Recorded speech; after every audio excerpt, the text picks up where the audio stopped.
तो इस वीडियो में हम बात करेंगे एक लेटेस्ट अपडेट सामने आ रही है यूपीपीसीएस प्री को लेकर के, यूपीपीसीएस प्री के पोस्टपोन्ड के बारे में। जो एग्जाम आपका 17 मार्च को होने वाला था वो अब 17 मार्च को नहीं होगा। कई ऑफिशियल सोर्सेज से पता चला है कि डेट एक्सटेंड कर दी गई है। देखिए, इस चैनल में जो भी चीजें मैं आपको बताता हूँ वो फुल प्रूफ ऑथेंटिक सोर्सेज से कहीं ना कहीं से मेरे पास आई हुई होती हैं, ऑफिशियल न्यूज के थ्रू। तो तभी मैं आपको बताता हूँ सारी चीजें। तो इसमें बताया गया है कि यूपीपीसीएस आयोग के जो एग्जामिनेशन कंट्रोलर है अजय कुमार तिवारी जी, उनका ट्रांसफर कर दिया गया है। तो फिलहाल बात यही आती है कि अभी कोई एग्जामिनेशन कंट्रोलर इनके पास है नहीं, तो अभी एग्जाम कंडक्ट करवाना उतना पॉसिबल नहीं हो पाएगा, क्योंकि प्रॉपर तरीके से चीजें कंडक्ट नहीं करवाई जा सकती। क्योंकि ऑलरेडी अभी हम लोगों ने देखा है कि आरओ पेपर लीक हुआ है और यूपी पुलिस का पेपर लीक हुआ है। तो चीजें दोबारा से प्रॉब्लम ऐसी क्रिएट ना हो, चीजें फुल स्मूथ तरीके से हो सके, इसीलिए एग्जाम को पोस्टपोन किया जा रहा है। करीब ज्यादा नहीं, 1 से 2 महीने का टाइम मिलेगा, बस 1 से 2 महीने ही एक्सटेंड हो सकता है एग्जाम।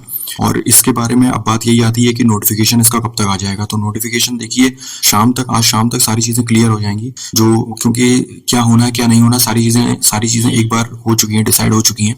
बस इसको एक नोटिफिकेशन के फॉर्म में लेकर आना है, और नोटिफिकेशन जो रहेगा वो ऑफिशियल रहेगा, तो उसके थ्रू आपको कहीं पे भी कोई चीज की प्रॉब्लम नहीं आएगी। तो जो ऑफिशियल नोटिफिकेशन है वो क्लियर कट शाम तक आ जाएगा और सारी चीजें आपको क्लियर हो जाएंगी, है ना। और बस मैं लास्ट में यही कहूंगा कि जिस रिदम से और जिस पेज से आप पढ़ रहे थे वैसे ही अपनी पढ़ाई को कंटिन्यू रखिए, क्योंकि पढ़ाई को ऊपर नीचे मत करिएगा। अगर एग्जाम पोस्टपोन्ड हो रहा है तो आपको ये लगे कि एग्जाम पोस्टपोन्ड हो गया है तो आप थोड़ा टाइम स्पेंड कर लेते हैं, या फिर आप घूमने फिरने लगे और अपने टाइम को वेस्ट करने लगे, तो उससे कोई मतलब नहीं पड़ेगा। 2 महीने बाद भी यही सिचुएशन क्रिएट होगी, फिर उसके बाद भी फिर आप यही देखेंगे कब होगा पोस्टपोन्ड, कब नहीं होगा। जिसने भी पढ़ाई अभी तक नहीं करी है मैं उनके बारे में बात कर रहा हूँ। तो अगर आपने पढ़ाई अभी तक नहीं की है तो एक गोल्डन अपॉर्चुनिटी उन स्टूडेंट्स के लिए है कि अब एग्जाम पोस्टपोन्ड हो रहा है तो आप दोबारा से उस चीज को कर सकते हैं। और उन लोगों के लिए भी जो भी इसमें आरओ लीक पेपर में जो भी धरना प्रदर्शन कर रहे थे आयोग के खिलाफ, वो लोग भी अभी इस समय कर सकते हैं पढ़ाई अपनी प्रॉपर तरीके से। उन लोगों के लिए भी एक चांस है पूरा अपनी तरीके से प्रॉपर तरीके से चीजों को